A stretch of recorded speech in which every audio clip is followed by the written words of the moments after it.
All right, ladies and gentlemen, traders, welcome back to another Relentless recap. As you're tuning in, be sure to hit that thumbs up. And if you're a new viewer, consider subscribing to our lovely channel. So today we'll talk about how we were able to make just over $3,000 trading stocks GXAI, VERI, and HOLO. These two we did lose on, unfortunately, about 4,000 on GXAI. So before we jump into it, let's just quickly remember our disclaimer, guys. Remember that day trading, like any other business in the United States of America, is risky business. They say 8 out of 10 small businesses fail within the first 3 years. And within the community of day trading, they say 9 out of 10 traders fail. This is not to frighten you, but to just be transparent and let you guys know the odds. Even for those people who are our students, the odds are still against you, right? Despite being in the Merciless Markets program, day trading is still difficult and there's no guarantees. That's just how hard it is.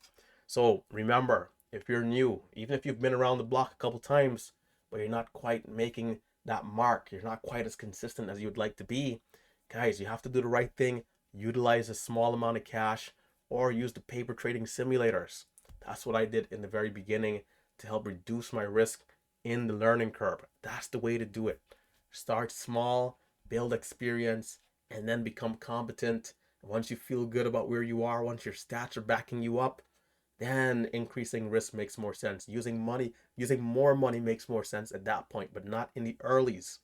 So that's the first thing. Second, remember the live streams that I do, the recaps are never a reason to try and copy trade what I'm doing, guys. My strategy is very, very fast paced. It's called hyper scalping. I'm taking hundreds of trades in a day, in, out within seconds. The YouTube live streams has a delay. Guys, it's impossible to say, hey, this guy, it's impossible to try and just copy what I'm doing. There's a system, there's a strategy. It takes months, more commonly years. That's two. Third and final, remember, I do not invest for my subscribers. And what that means is that I will never reach out to you first. I will never message you first. I will never start and entertain any nonsense conversations about copy trading, mirror trading, or any sort of weird options trading. I will never share P&Ls. I will never post a gain in a private DM with you. Be careful of fake accounts. All right? Imposters. We are banning and blocking them, reporting them. The platforms are doing the best that they can do, but these people continue to create new accounts on Facebook, TikTok, Discord, every platform. I will never message you first. I will never ask you for money or personal information. Stay safe out there. With that being said, let's talk about these stocks. So as usual, I found the stocks that I traded today utilizing the Momo Pro platform. Momo Pro is the software that I use for a gap scanner. As you guys can see here, Discovery with the Momo Pro Plus. This includes Discovery, which is essentially a gap scan. Makes things a little simple for me. I'm filtering for percentage gainers, right? Highest percentage down, volume, and float, right? Float meaning the shares available for the public to trade. And ideally, if the float can be below 25 million, that's great. But we have from time to time seen higher float stocks do well, but primarily below 25 million, I find to be the sweet spot. All right, this has to do with some supply and demand. But yeah, you guys will see a lot of the stocks here still on the scan: CXAI, GXAI, HOLO, and a few more going down. Keep in mind that it is the end of the day, and by now a lot of these stocks will have lost a lot of percentage selling off, or even gain, right? Depending. So GXAI, VERI, HOLO. GXAI, we're green at 3,900 on, and we're down 800 on VERI and HOLO, about 400 apiece. Very disappointing that I lost on these two stocks. It's a little bit of sloppy trading and lack of adjustment. I think we could have done a little bit better on both of them. We'll talk about it here, but we'll start off with the winning trade, GXAI, as this is the stock that we traded first. For context, coming into the open, around 8:30, I believe, or let's say, yeah, 8:30, we had some breaking news, and this thing went all the way from 5.55 up to $11 in just a few minutes. From there, it pulled back, went sideways around 8.50, and then around 9, curled up again, getting back to about 11. From 11, we pulled back once more and went sideways, consolidated around 9.80. So into the open, naturally, I wanted to see another move up. And we actually did get that, right? Another move up, and then two, and then three, right? Three sweet incline opportunities, as you guys know, for me. And if you don't know, I do my best when the stocks are going up, right? So in terms of patterns, right? So there's two different ways I'd approach trading stocks in general, right? Patterns and or price action, right? So this is why we say we have an edge. And so price action trades, I'm utilizing level 2, which is this instrument up here. The level 2, we have the bid and the ask. This allows me to see where people are looking to buy, where people are looking to sell, and the tape on the right hand side allows me to see where orders are coming through real time, right? This can allow me to essentially have a good intuition as to where the stock might go. It's not 100% because nothing is, but it does help out in a lot of ways, right? Other than that, the patterns themselves are the collection of candlesticks. And in this case, in terms of the first pattern that I'm seeing, I'm recognizing the red to green, right? So we opened up right here. This thing pushed up, and then from after pushing up, it dropped down and then curled up. So after this drop down, there's two potential entries that I can look for in terms of pattern, right? If I'm gonna try and anticipate, hey, we can curl back up. We have our lows, and I could watch essentially for a breakdown of this low, and then the reclaim. Or which the other one which I prefer is the 1 minute candle right here, making the new high, right? Because we pushed up, we dropped down, the candle opened up, and it pushed up. Once we got back to this white line again, we then pushed through this level, right? So the red to green. So I did trade some price action trades in the very beginning. Let's take a look. Coming into the open. So I'm just going to show a few trades, not going to show a ton because I do record this screen and post it at the end of the day for the students. This is what we call an archive. So we had two levels that I was keeping an eye on right here, 1060, and then the highs of 1150. And we're right at 1060 at the open. This thing gets up to about 1190, 1193, and then it seemed to have stalled out a little bit. It drops down to 43, and then immediately jumps up to 57, and then 44 is now on the bid. So right here, I'm going to throw out an order, and so our price is no longer dropping. So I'm gonna just try. And is this extremely risky? Of course it is, because I'm gonna buy at 50 here in this area. If this thing continues to drop, and if it teleports down 20, 30, 40 cents, I will have then started the day red down 300-400. That's just the reality, right? 200-300-400. Now, how am I looking to manage risk then?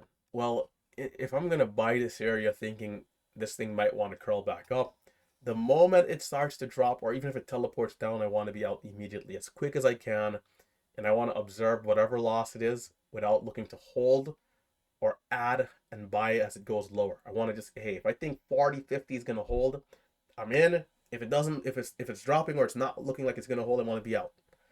So when it comes to people selling at or below the bid, big sellers coming in on the ask, things like that, so I'm in, and this thing just jumps all the way up to 80. So I'm gonna say, okay, right here, I don't care if it goes more. I'm in at 40 area, well, let's say 50, and I'm seeing 80. I don't care if this thing from here goes to 1150. I already made nice 10, 15, 20 cents. That's all I need to know. Sweet trade. So that's what I would call a price action trade, right? Now, coming over to where the 1 minute candle is making the new high. So right here, and you can see how quickly this kind of played out. All right. So right here, we pulled back. And, it's lingering around the $10 area. It's going to eventually bounce up a bit. And I'm not sure why I was not in there, but anyhow. So right here, I'm watching to see how much higher we can keep going. And I got a really small size. I'm in at 32. There's a scratch trade there.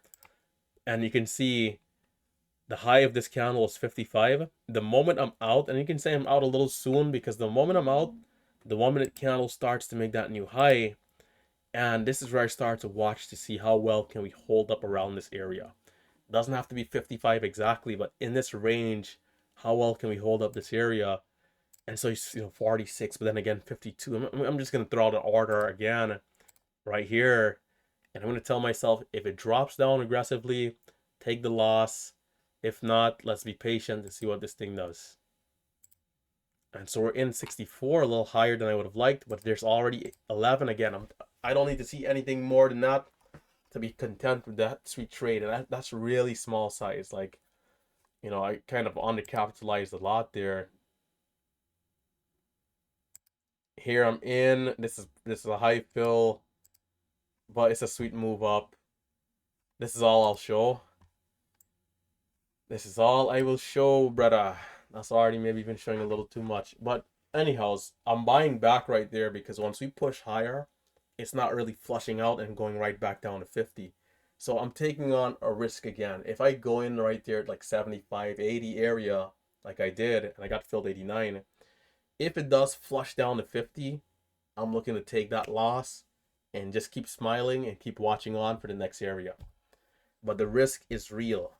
I want to stress that the risk is real because even in trades like that, I could be in like I was with a higher entry 89 and it rejects 12 and immediately is back down at like 50, 30, and then it's like a 1K loss like that. So again, it's very quick trading, very quick, very active. The moment that I realize it's not going, I want to be out. Even if it flushes down and I'm down big, I want to be out. I don't ever want to be hoping and praying that this thing curls up. Like I want to utilize my ability to just click the buy button and sell and exercise that discipline and not alter the strategy. Breakout trading, if I'm in, it must go. I'm in, it must go. And so essentially, on the way up, that's what we did. Combination of some price action trades and the patterns. Because at this point, once we start to move over the red to green, the next pattern you can say is the high of day break. Do you really want to say that that's a pattern? You can call it an edge, right? And also a price action trade, which would be at the time break of 1130, break of 1150. Right here we got the 90. It dips down, and this is a pretty big dip, and then it surges up. Right? From here we get higher lows. The 1 minute candle makes the new high. After this resumption, it goes up, dips, higher lows, and then rips up, fails miserably, but held up these lows at 1157. Our 5 minute candlestick at the time were looking good, and we were able to keep pushing.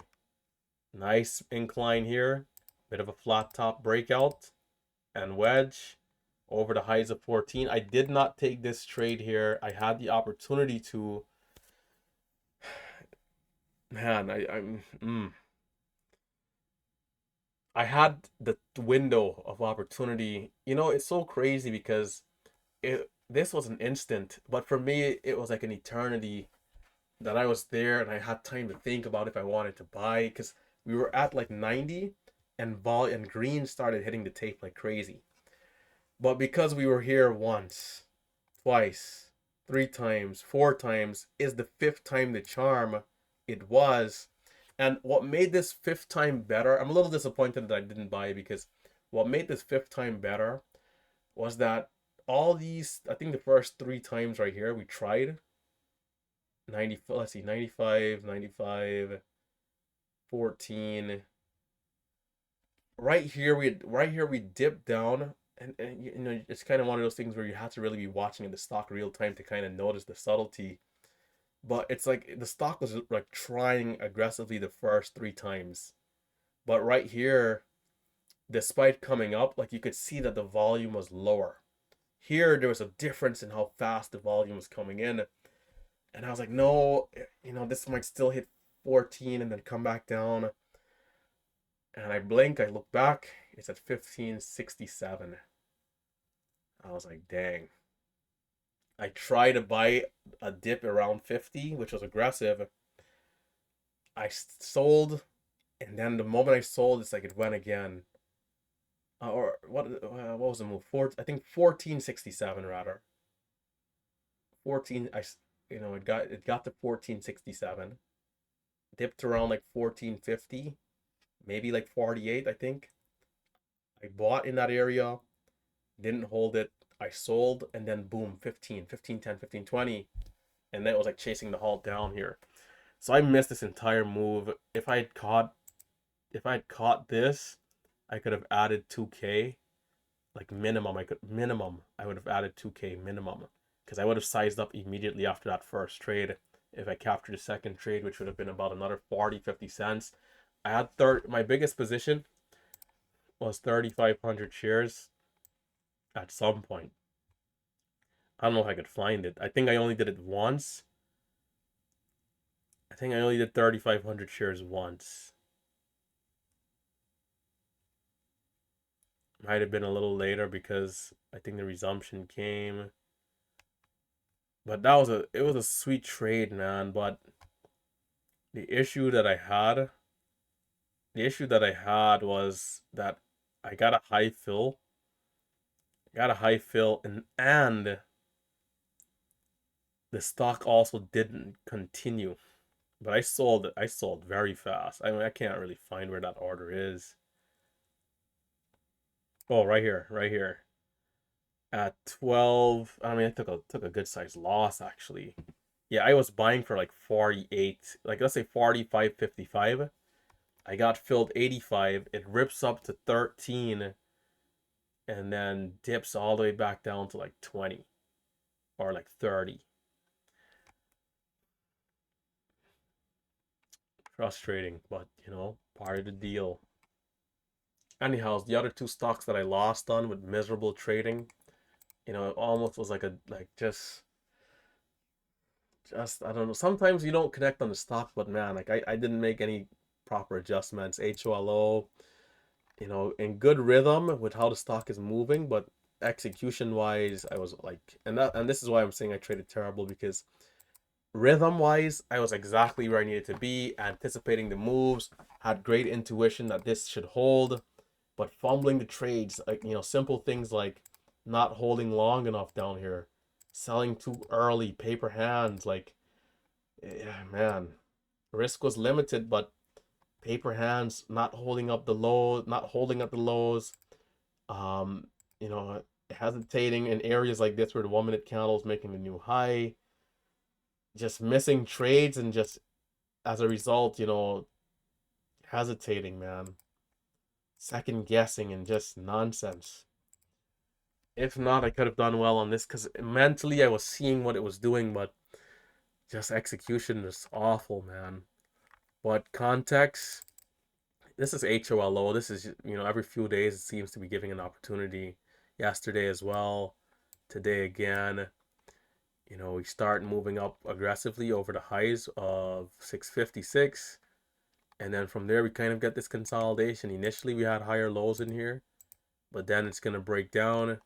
And, we were watching this low point 681 as reference. You can see we had 84 and then 90 higher lows. And then ultimately, we got the new high. I think maybe also a little bit of over trading on my behalf on this one. Definitely could have done better, but part of the deal. Part of the deal, man. Sweet move though. Got up to 829. I basically watched this. I stopped trading at one point because I was just too sloppy. Lastly, I can't even remember. VERI. I would not have guessed that. Where is it? Positions. VERI. This one, similar to HOLO, right? Nice move up to 307, but I took like 15 trades, had one winner, and all the rest were losers. Consolidation leading to a good breakout here from this wedge. Smaller green candles initially, but we were growing in volume, which was good. Nice break of volume over this decreasing volume that we had. And the incline started. So over 45, we pushed up to 80. a 1 minute pullback here. It was kind of steep, but and I didn't trust this. I think this is where I kind of like just was off whack. Like we got 55. I thought it was too low. I just wasn't certain, and it crawled all the way up here to for 1 minute candle to make the new high. I did try buying for high of day a couple times, and it was just a little choppy for me, man. A little choppy. Wasn't able to really dial it in, and then just fumbling trades from there. It didn't really pull, but right here we had 80. So we went from 55 to 94, 95. It only dropped to 85 after this big move up. So right here, I was not willing to buy, thinking it needed to come down some more. It goes, I try 95, I try 3, I'm just getting chopped. Just a frustrating stock. And that was basically the day, right? We traded the GXAI first, and then these other two came as losers. So we were at 4,000. If these went well, we could have finished the day up 5K or more, but hey, sometimes that's how it goes. You got to take the L, take the lesson, hold what you got, look to learn, and come again, right? We take the lesson. We don't take losses here in this community. We take lessons, right? Take the lesson and then come again. Study up, focus up, be a little bit more sharp, be a little bit more firm mentally. When I know I'm seeing the pattern working out, that's what it comes down to. And keeping faith that I can manage the risk, keep the stops tight, and not be impatient with the trades in the right areas. Because that's why we can trade the 5 minute setup, right? Like I had the entry at 85.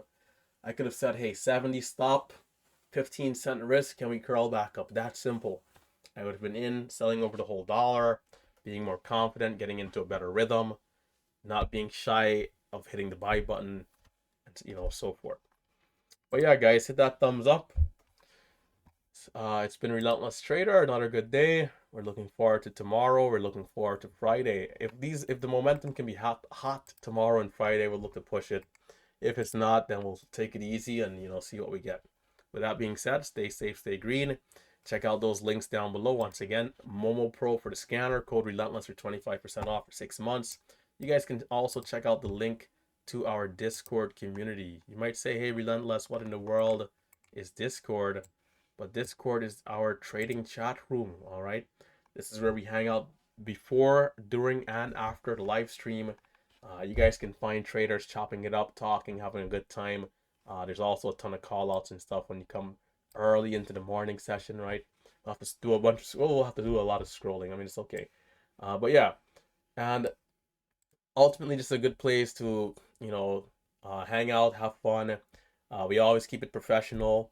And we do utilize our voice channels from time to time. This is where, we'll go on and have an open floor conversation, just chop it up. And also sometimes call out stocks, stuff like that. This is essentially the equivalent of having a phone call. Most people will have their mics muted, but a few people will take the time taking the floor and just call out what's moving, what they're looking at, stuff like that. It's a good place to network and hang out with like-minded individuals. With that being said, the last link that we're going to talk about here is the day trading course that I have. As mentioned in the disclaimer, not even our students, we can guarantee profitability. That's how risky it is. Day trading is hard, guys. Day trading is the hardest thing that I've had to learn how to do and that I continue to do on a daily basis. Merciless markets, I'm pretty proud of this program here. Ultimately, I do think that the people who take this, when it comes to the hyper scalping style, I think they can have more of a chance, but again, still difficult, right? Something to note, a couple things to note. We're currently running coupon code Triad for 40% off, right, in honor of Triad Trading.